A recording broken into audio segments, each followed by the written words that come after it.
from the station that's on your side. This is News 12 at 6 o'clock. Tonight, an update on the search for Augusta's new city administrator. With 4 months left in Mayor Hardy Davis's term, we'll hear from leaders on where that search stands now. But we begin tonight with monkeypox.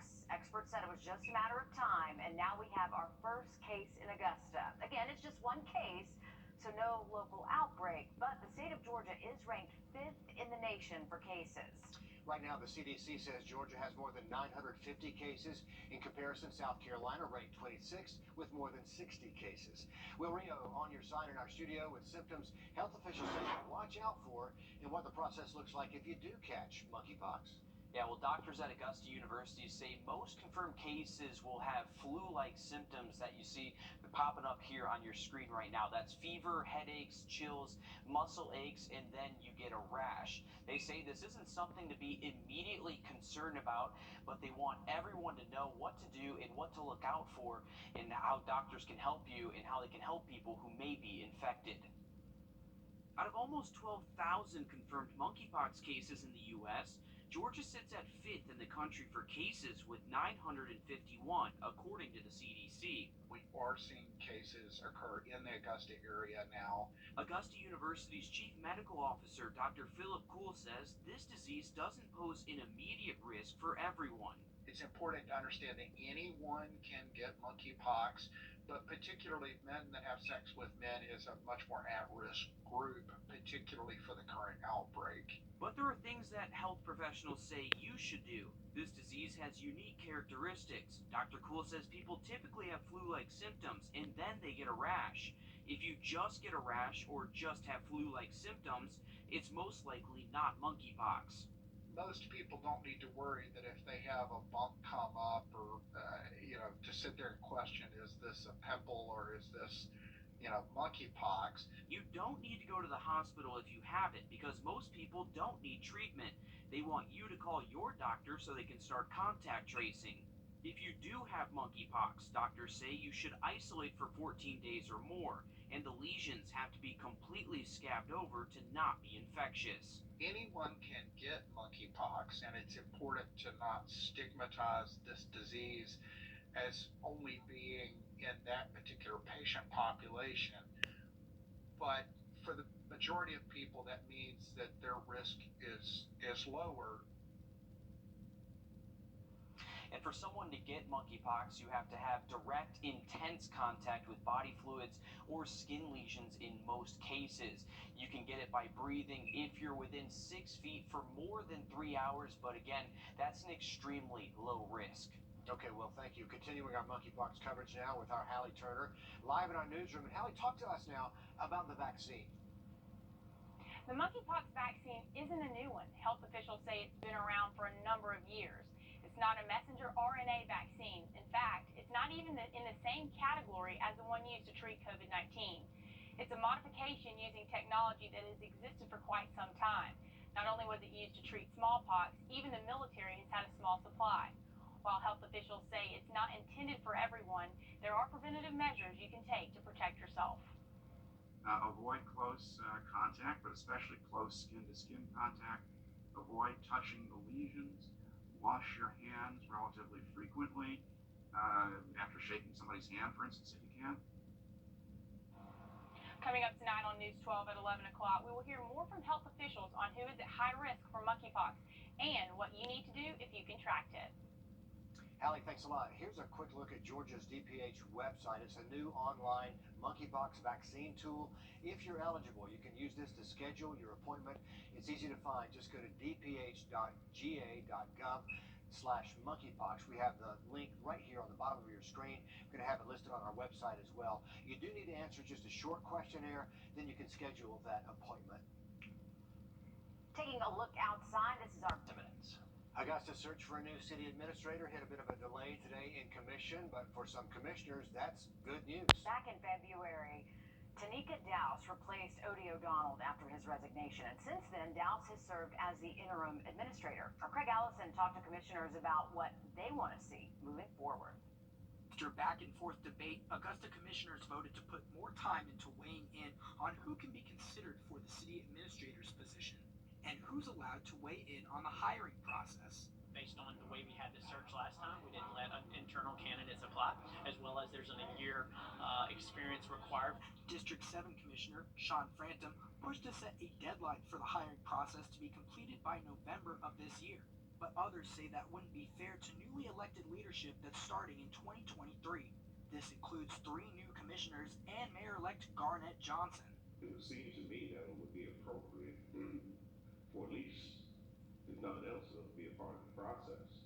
I know they don't have a vote, but I mean, at least somehow, I don't. Other ideas mentioned were to look both internally in Augusta and around Georgia for the next hire. In the end, commissioners settled on the fact that they're satisfied with the current city administrator and the process can wait.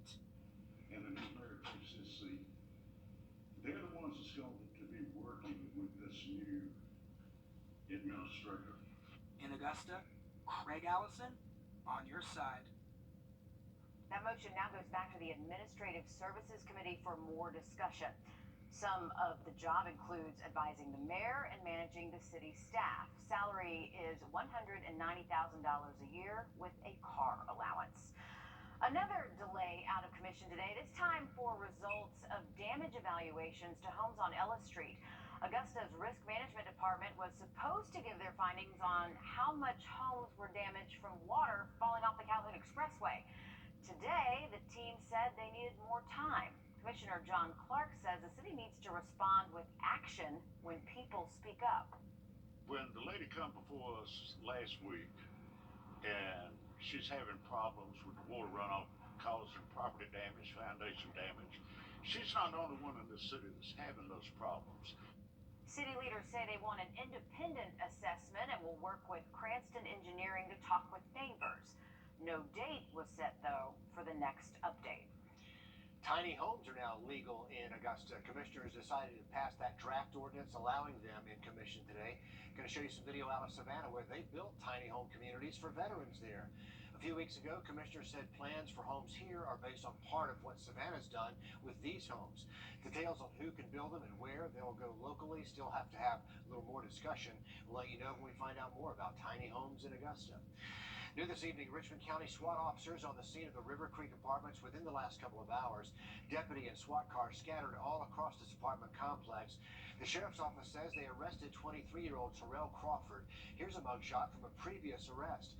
Deputies say Crawford is the same suspect from a SWAT standoff at a home on Hunter Street. That was back on August 1st. They say he was wanted for multiple felonies, including aggravated assault, terroristic acts, cruelty to children, and reckless conduct. Also new this evening, the Glasscock County Sheriff's Office says Glasscock Consolidated School was put on soft lockdown today. They say a 10th grade student made a social media post that appeared to be threatening. We're told that student was detained. Deputies say there was never any danger to any students or to the school. Things were back to normal before students left for the day. If you were driving in Grovetown this afternoon, right around 1 o'clock, you might have seen this bus off the roadway near the Chevron on Wrightsboro Road. Grovetown police say 2 people were injured in this crash and taken to the hospital. Their injuries are non-life-threatening. They say the Horizon bus driver crossed into oncoming traffic and hit 6 cars before going through the intersection at Catherine Street and then finally ending near the parking lot of the Chevron. The driver was given a ticket for failure to maintain lanes. It's still not clear, though, why they crossed into oncoming traffic. Augusta University announcing a brand new athletic director today after losing longtime AD Clint Bryant to retirement this summer. President Brooks Keel says Ryan Urlacher will take over in that new role October 17th. Right now, Urlacher is wrapping up his time as Clayton State's athletic director. Dr. Keel says recently retired athletics director Clint Bryant left a long legacy of success at Augusta University, so we knew we had some big shoes to fill. Urlacher says we're going to set a bold and exciting vision for the future of Augusta University athletics, one where I truly believe the sky's the limit. Retired AD Clint Bryant just sat down with me over the weekend for a one-on-one conversation. You can see his advice for the university's sports department going forward, plus more about his 34 years running the show. It's up and running on our website right now. Just head that way and search one-on-one. The world's best and brightest minds the cyber community has to offer in Augusta today for a virtual Capture the Flag event. Why it means so much more than just a game online. Coming up. And it's been another cloudy and cool afternoon for us. That pattern will continue the next several days, but rain chances are going up. Take a look at a low flash flood risk just after the break. 60s. Your day planner tomorrow, remember, you can't rule out an early morning shower, but I think the better rain chances most likely would be in the afternoon. This weekend, watch out for those afternoon storm chances. Less likely to see morning rainfall this weekend. Temperatures will be warmer in the upper 80s. Thanks, Riley. TechNet continues today in downtown Augusta with the annual Capture the Flag event. Today's competition featuring more than 70 teams with experts and students from 12 countries. Yeah, a lot of people flew here for this, but as our Claire Allen shows us, this game could help groom our next generation of leaders, protecting all of us from cyber attacks. Capture the Flag is similar to flag football, offense and defense, but instead of being on the football field, you're competing on a computer screen. The idea is that we try to get through every single challenge in order to win. Team players like Justin McQueen are using their savvy cyber skills to play a game with real-life implications. So that you may have to break cryptography, you may have to look at network traffic, going through databases. McQueen is looking for virtual flags hidden in websites, and even though he's good at finding them, there's still pressure. I feel like if I'm not getting something or I'm spending too much time on it, I feel like I'm kind of letting the team down. Tom Barnes says Capture the Flag is a safe place where people can practice and sharpen their skills. Doing it here in the Capture the Flag competition gives them that sandbox to do that because they can do whatever they want in here, attacking everybody's system, solving the challenges and all that, but it's not going to affect anything that's out on the the broader internet. Some of those categories include Microsoft programs, networking, and security. All of those kind of things that go into what a cybersecurity professional would need to know to, one, secure a network, and then secondly, if needed, to exploit another network. Barnes also says the skills they use in Capture the Flag can be used to benefit the outside world. Many of the things we do here are to secure much of the critical infrastructure that we use every day. Don't be afraid of a challenge. You learn as much from your failures as you do your successes. In Augusta, Claire Allen on your side. South Carolina lawmakers moving to make their 6-week abortion ban even more restrictive. So what's in the bill and what does it mean for women in the state? We'll talk about that coming up. The full House of Representatives is scheduled to return to the State House in 2 weeks to begin debate on this bill. The Senate, meanwhile, is just getting this process started. We will hear public testimony for the first time coming up tomorrow. Meanwhile, Georgia's 6-week abortion law will stay in effect for now. It comes after a ruling from a Georgia court just yesterday. 3 weeks ago, courts allowed the law to go into effect as it was originally signed by Governor Kemp back in 2019. Advocacy groups say they'll continue fighting the case to the state Supreme Court if necessary. Heads up, if you drive across the I-20 bridge at the state line, you're going to see some lane closures starting tonight at 8 o'clock. That westbound lane starting first. That's the lane heading toward Augusta, toward Georgia. Then at 9 o'clock, they'll start on the eastbound side toward Columbia. Those closures should wrap up by about midnight tonight. On your side, get that. I'm Raphael Warnock, and I approve this message.